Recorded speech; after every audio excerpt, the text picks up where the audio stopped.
Comment choisir la bonne solution pour la digitalisation dans le secteur industriel? C'est ce que nous allons voir aujourd'hui avec le groupe Bassetti depuis le Royal Monceau à Paris.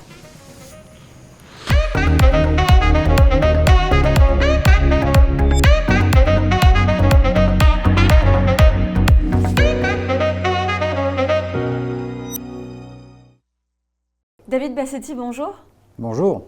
Alors David, vous êtes le fondateur et président du groupe Bassetti et vous êtes docteur ingénieur en sciences et génie des matériaux. Qu'est-ce qui vous a conduit à fonder ce groupe en 1992? Il y a certainement le goût de l'aventure, comme tout entrepreneur, oui. la volonté d'indépendance, le fait de créer quelque chose.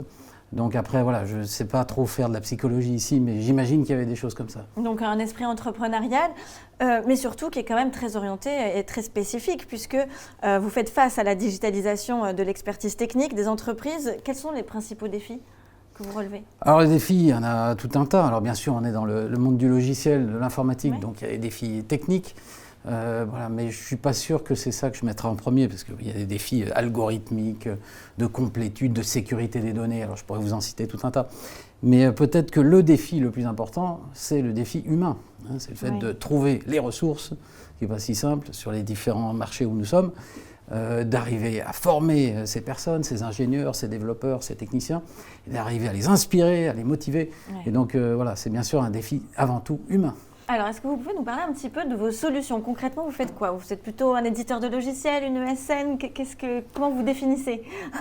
Absolument. Donc, nous sommes un éditeur logiciel, éditeur et intégrateur. Donc, il y a quand même une composante de service importante. Mais alors, sur l'édition de logiciels, il y a tout un éventail de solutions. Je ne vais pas rentrer dans toute la zoologie des produits. Mais voilà, je dirais que tout s'articule autour de la gestion du patrimoine immatériel d'un industriel. Comment on va permettre à notre client de réutiliser facilement l'ensemble de données, de connaissances qu'il accumule au fil du temps. Donc voilà notre métier, permettre la réutilisation à des ingénieurs, à peut-être des techniciens qui sont au bureau d'études ou des gens qui vont faire des essais dans le laboratoire, leur permettre de retrouver les données dans un contexte et de pouvoir les réutiliser efficacement, donc de prendre de meilleures décisions grâce aux logiciels et aux solutions qu'on propose. Alors quelles sont les principales technologies que vous développez dans votre groupe? Alors les technologies, il y en a tout un tas. Bien entendu, l'intelligence artificielle, c'est la tarte à la crème. On va évidemment être sur ce créneau-là aussi. Néanmoins, je dirais, il y a aussi d'autres défis, comme par exemple l'interopérabilité, le fait de pouvoir s'insérer dans le système d'information du client en toute sécurité, le fait de pouvoir s'interfacer avec toutes sortes d'autres outils, puisque notre solution n'est pas toute seule. Oui. On va souvent coopérer avec d'autres organes du système d'information. Vous adressez à qui, essentiellement? Alors, nos clients sont principalement des grandes industries, des grands groupes industriels dans le monde entier, mais bien sûr en France aussi. Donc, je peux en citer quelques-uns sur ce territoire. Oui. Donc, évidemment, les grands noms du CAC 40, que dans l'énergie, ça va être EDF, Framatome, dans le nucléaire, il y a évidemment dans l'aéronautique Airbus, Safran, dans la chimie, la pharmacie, dans tous les secteurs. Alors, votre entreprise, elle a connu une expansion internationale avec des acquisitions comme celle de Maxima, c'est ça? Absolument. En Allemagne. Quelle est votre stratégie pour les expansions à l'international? Alors, à l'international, on a commencé assez tôt, puisque ça fait 15 ans qu'on est sur différents pays. Alors, le premier, ça a été la Chine. Ensuite, il y a aussi l'Inde en Asie. Les États-Unis, le Canada. Donc, c'est l'autre versant. Et bien sûr, en Europe, vous venez de le citer, le plus gros marché, c'est l'Allemagne, puisque la plus grosse industrie européenne se trouve dans ce pays. Donc nous avons effectivement fait une acquisition l'année dernière de la société Maxima, mais nous avions déjà une filiale à Munich, donc ça a permis de renforcer notre équipe allemande, et voilà, on a encore certainement de belles choses à faire ailleurs en Europe, dans d'autres pays. Alors le groupe Bassetti s'est engagé à soutenir l'Académie des technologies. Est-ce que vous pouvez nous expliquer l'importance de cette collaboration pour vous?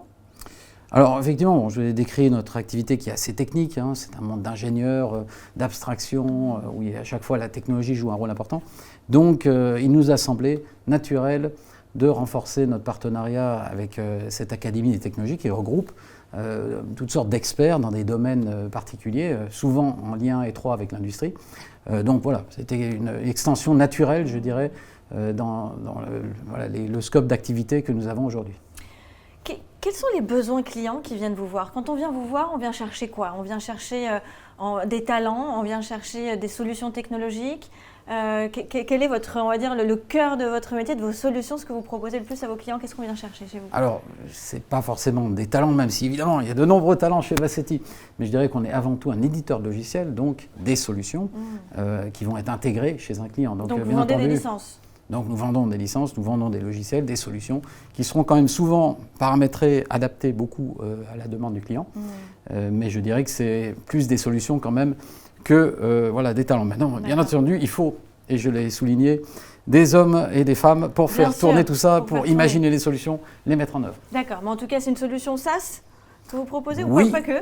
Nous avons des solutions SaaS, pas que, nous avons aussi du on-premise, il y a toutes sortes de modes d'acquisition de nos solutions. Eh bien, c'est déjà très complet. Qu'est-ce que je peux vous souhaiter pour l'avenir, pour les prochaines années? Pour l'avenir, nous avons toutes sortes de défis. L'avenir, et voilà, nous sommes sur un marché en croissance, donc je pense qu'on a pour l'instant voilà, un trend assez favorable, hein, même si en dehors de la société Bassetti. Tout ce qui est digitalisation de l'industrie, c'est que le début. Donc évidemment, face à toutes ces mutations que nos clients industriels doivent réaliser, mais voilà, il y a évidemment au premier rang la digitalisation. Donc je pense qu'on a une belle trajectoire ambitieuse. Hein. Alors, on a dit qu'on voulait multiplier par 10 la taille de ce groupe. Oui. Donc aujourd'hui, on est environ 500. Donc vous pouvez imaginer, si nous parvenons à multiplier par 10, ce sera voilà, une belle trajectoire. Une belle trajectoire. Écoutez, c'est tout ce que je vous souhaite. En tout cas, une belle croissance. Merci beaucoup. Merci beaucoup, David. Merci pour cet échange. Je vous remercie également et je vous dis à très bientôt pour une prochaine émission sur Forbes.fr.